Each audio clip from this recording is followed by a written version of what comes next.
Assalamualaikum warahmatullahi wabarakatuh. Saya Rivena Mopangga, kelas C jurusan Ilmu Komunikasi. Di sini saya akan menjelaskan materi bab 6 yaitu menulis makalah ilmiah. Pada bab 6 menulis makalah ilmiah ini terdiri dari dua subbab yang menjadi capaian mahasiswa. Yang pertama yaitu ciri makalah dan yang kedua isi dan sistematika makalah.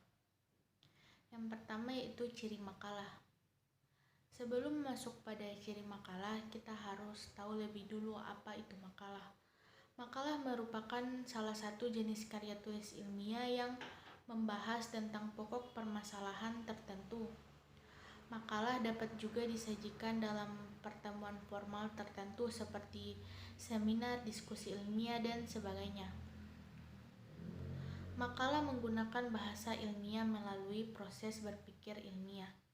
Berpikir ilmiah sendiri terdiri atas identifikasi masalah, proses dan hasil penjelasan masalah, pembatasan masalah, atau ruang lingkup masalah. Masuk pada ciri-ciri makalah yaitu yang pertama logis, artinya keterangan, uraian, pandangan, dan pendapat dapat dikaji, dibuktikan, dan diterima rasio atau akal sehat. Yang kedua yaitu objektif, artinya mengemukakan keterangan dan penjelasan apa adanya, tidak memihak, tidak berlebihan, dan sejenisnya.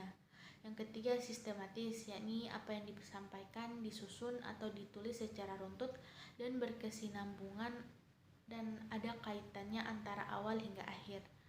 Yang keempat jelas, maksudnya keterangan pendapat dan pandangan yang dikemukakan jelas dan tidak membingungkan. Yang kelima, kebenarannya dapat diuji, artinya pernyataan, pandangan, serta keterangan yang dipaparkan dapat diuji berdasarkan kenyataan yang sesungguhnya. Selanjutnya yaitu isi dan sistematika makalah. Secara garis besar, sistematika penulisan makalah terdiri atas 3 bagian, yakni bagian awal, bagian inti, dan bagian akhir. Isi bagian awal yaitu pertama, halaman sampul. Adapun hal yang harus ada pada bagian sampul ini adalah judul makalah, keperluan atau maksud ditulisnya masalah makalah, nama penulis buku makalah, dan tempat serta waktu penulisan makalah. Yang kedua yaitu daftar isi. Daftar isi berfungsi untuk memberikan panduan dan gambaran tentang garis besar isi makalah.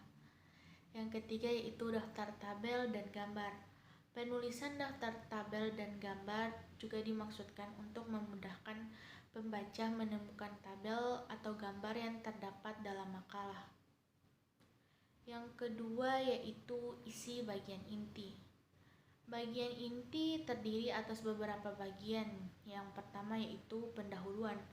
Bagian pendahuluan ini berisi penjelasan tentang latar belakang penulisan makalah, masalah atau topik bahasan beserta batasannya dan tujuan penulisan makalah. Yang kedua yaitu latar belakang. Bagian ini dapat mengantarkan pembaca pada masalah atau topik yang akan dibahas dalam makalah dan menunjukkan bahwa masalah atau topik tersebut memang perlu dibahas. Yang ketiga yaitu masalah atau topik pembahasan. Masalah atau topik pembahasan adalah apa yang akan dibahas dalam makalah. Masalah atau topik pembahasan sebenarnya merupakan hal yang pertama kali harus ditetapkan dalam penulisan makalah.